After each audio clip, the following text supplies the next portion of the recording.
Assalamualaikum warahmatullahi wabarakatuh. Hai semuanya, perkenalkan saya Dina Nur Selvira dari kelas 3A Konsentrasi Ekonomi.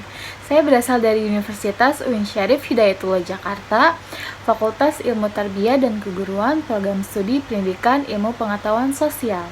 Tujuan saya membuat video ini untuk memenuhi tugas ujian akhir semester mata kuliah Manajemen Bisnis dengan dosen pengampu Ibu Nengsri Nuraini MPD. Baik, untuk mempersingkat waktu, di sini saya akan menjelaskan mengenai alat-alat manajemen bisnis. Menurut teman-teman, apa aja sih alat-alat manajemen bisnis itu? Alat-alat manajemen bisnis terbagi menjadi 5. Yang pertama itu ada akuntansi, laporan keuangan, anggaran, statistik, dan yang terakhir ada sistem informasi manajemen. Langsung saja, yang pertama itu ada akuntansi. Akuntansi merupakan suatu proses mencatat, meringkas, mengklasifikasi, mengolah, serta menyajikan data yang berasal dari transaksi, atau juga merupakan aktivitas yang berhubungan dengan keuangan, sehingga informasi tersebut dapat bermanfaat bagi pihak yang ahli dalam bidangnya dan menjadi bahan untuk mengambil keputusan. Akuntansi sendiri mempunyai tujuan untuk menyiapkan suatu laporan keuangan yang akurat, supaya bisa dimanfaatkan oleh para manajer, pengambil kebijakan, dan pihak berkepentingan lainnya, seperti pemegang saham, kreditur, dan pemilik. Menurut Financial Accounting Standard Board atau FASB, akuntansi merupakan sebuah kegiatan jasa yang fungsinya menyediakan informasi kuantitatif yang kemudian dipakai untuk mengambil keputusan ekonomi. Sedangkan menurut KBBI sendiri, akuntansi ialah teori dan praktik perakunan, termasuk tanggung jawab, prinsip, standar, kelaziman, dan semua aktivitasnya, hal yang berhubungan dengan akuntan, seni pencatatan, dan pengiktisaran transaksi keuangan, dan penafsiran akibat sebuah transaksi terhadap satu kesatuan ekonomi. Selanjutnya ada proses akuntansi. Proses akuntansi sendiri terbagi menjadi 4. Yang pertama ada mencatat, meringkas, melaporkan, dan terakhir menganalisa. Yang pertama ada mencatat. Mencatat merupakan proses pertama yang paling penting dalam proses akuntansi. Ialah pencatatan transaksi yang terjadi dalam perusahaan. Proses ini kerap disebut sebagai pembukuan, yaitu mengenali transaksi dan memasukkannya ke dalam catatan. Pembukuan sendiri berkaitan dengan pencatatan saja. Dalam akuntansi, biasanya pembukuan dilakukan untuk kepentingan pencatatan yang rinci dan menjadi laporan untuk menyajikan data sebagai laporan akhir keuangan. Yang kedua ada meringkas. Pada umumnya, data mentah adalah hasil pencatatan transaksi dan dianggap tidak terlalu penting. Data mentah tidak berpengaruh dalam proses pengambilan keputusan. Namun disinilah peran akuntan untuk menggunakan data mentah, membaginya menjadi beberapa kategori dan menerjemahkannya. Jadi, proses yang biasa terjadi dalam mencatat transaksi ialah meringkasnya. Yang ketiga ada melaporkan. Setiap masalah yang terjadi dalam perusahaan adalah tanggung jawab sebuah manajemen.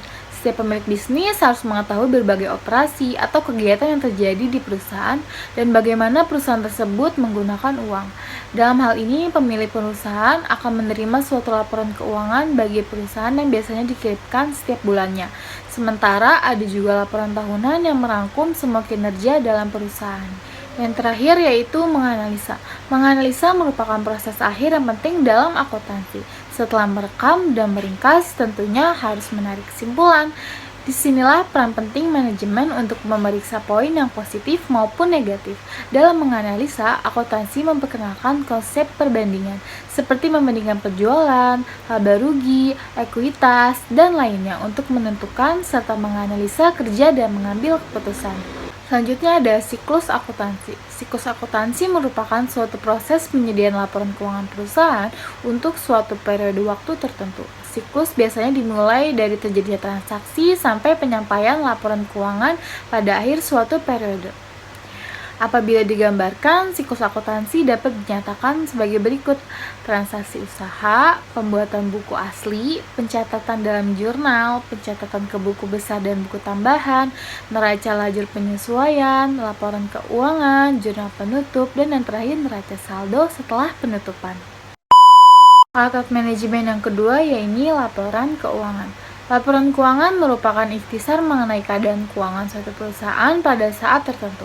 Laporan keuangan secara garis besar dibedakan menjadi 4 macam, yaitu laporan neraca, laporan laba rugi, laporan perubahan modal, dan laporan aliran kas.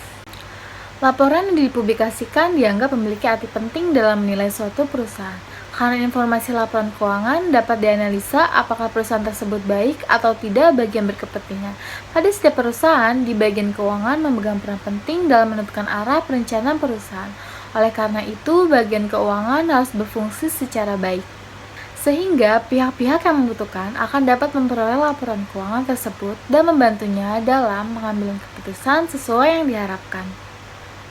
Laporan keuangan dibuat dengan maksud untuk menyediakan informasi keuangan suatu perusahaan kepada pihak-pihak yang berkepentingan sebagai bahan pertimbangan di dalam mengambil keputusan. Jadi, laporan keuangan merupakan hasil akhir dari proses akuntansi yang meliputi kegiatan mencatat dan mengklasifikasikan ke dalam jurnal, mengklasifikasikan ke dalam buku besar, dan melaporkan dalam bentuk laporan keuangan. Selanjutnya ada fungsi laporan keuangan. Berdasarkan konsep keuangan, laporan keuangan sangat diperlukan untuk mengukur hasil usaha dan perkembangan perusahaan dari waktu ke waktu untuk mengetahui sudah sejauh manakah perusahaan tersebut mencapai tujuannya. Laporan keuangan pada dasarnya merupakan hasil proses akuntansi yang dapat digunakan sebagai alat untuk berkomunikasi antara data keuangan dengan pihak-pihak yang berkepentingan, sehingga laporan keuangan memegang peranan yang luas dan mempunyai suatu posisi yang mempengaruhi dalam pengambilan keputusan. Selanjutnya ada tujuan laporan keuangan. Secara garis besar, tujuan laporan keuangan terbagi menjadi 5. Yang pertama ada screening atau sarana informasi. Analisa hanya dilakukan berdasarkan laporan keuangannya. Dengan demikian, seorang analisis tidak perlu turun langsung ke lapangan untuk mengetahui situasi serta kondisi perusahaan yang dianalisa. Yang kedua ada understanding atau pemahaman. Analisa dilakukan dengan cara memahami perusahaan, kondisi keuangannya, dan bidang usahanya, serta hasil dari usahanya. Yang ketiga ada forecasting atau peramalan. Analisa dapat digunakan juga untuk meramalkan kondisi perusahaan pada masa yang akan datang. Yang keempat ada diagnosis atau diagnosa. Analisa memungkinkan untuk dapat melihat kemungkinan terdapatnya masalah, baik dalam manajemen atau masalah yang lain dalam perusahaan. Yang kelima ada evaluation atau evaluasi. Analisa digunakan untuk menilai serta mengevaluasi kinerja perusahaan termasuk manajemen dalam meningkatkan tujuan perusahaan secara efisien. Selanjutnya ada komponen laporan keuangan. Berikut komponennya. Yang pertama ada neraca. Neraca merupakan laporan keuangan perusahaan yang menyajikan nilai atau informasi mengenai aset, liabilitas, dan ekuitas pada waktu tertentu. Yang kedua adalah laporan laba rugi, merupakan perbedaan antara total pendapatan dengan beban atau biaya dari sebuah aktivitas bisnis untuk periode waktu tertentu. Dan yang ketiga adalah laporan arus kas menggambarkan penerimaan, pengeluaran, serta saldo kas pada suatu periode tertentu, yaitu terdiri dari kegiatan operasi, investasi, dan pembiayaan. Alat manajemen bisnis yang ketiga yaitu ada anggaran. Anggaran merupakan sejumlah uang yang dihabiskan dalam periode tertentu untuk melaksanakan suatu program. Tidak ada satu perusahaan pun yang memiliki anggaran yang tidak terbatas, sehingga proses penyusunan anggaran menjadi hal penting dalam sebuah proses perencanaan. Anggaran sering juga disebut sebagai rencana keuangan, karena anggaran yang disusun dinyatakan dalam bentuk unit moneter. Anggaran dalam perusahaan adalah proses untuk merencanakan dan mengendalikan sebagai upaya mengestimasikan keuangan perusahaan. Anggaran sendiri memiliki tujuan dan manfaat penting dalam sebuah perusahaan yang biasanya disusun pada periode awal tahun untuk jangka waktu 1 tahun atau biasanya lebih. Selanjutnya ada jenis-jenis anggaran. Terdapat 14 jenis anggaran sebagai berikut. Yang pertama ada anggaran penjualan, anggaran produksi, anggaran biaya bahan baku, anggaran tenaga kerja langsung, anggaran overhead pabrik, anggaran persediaan, anggaran biaya produksi, anggaran program, anggaran pertanggungjawaban, anggaran pengeluaran modal, anggaran kas, anggaran laba rugi, anggaran neraca, dan terakhir anggaran perubahan posisi keuangan. Selanjutnya, tujuan anggaran. Berikut beberapa tujuan anggaran. Yang pertama, bertujuan untuk menyatakan harapan, sasaran perusahaan secara jelas dan formal, sehingga dapat menghindari kerancuan dan memberikan arah terhadap apa yang hendak dicapai. Yang kedua, ada bertujuan untuk mengkomunikasi harapan manajemen kepada pihak-pihak yang terkait, sehingga anggaran dapat dimengerti, didukung, dan dilaksanakan.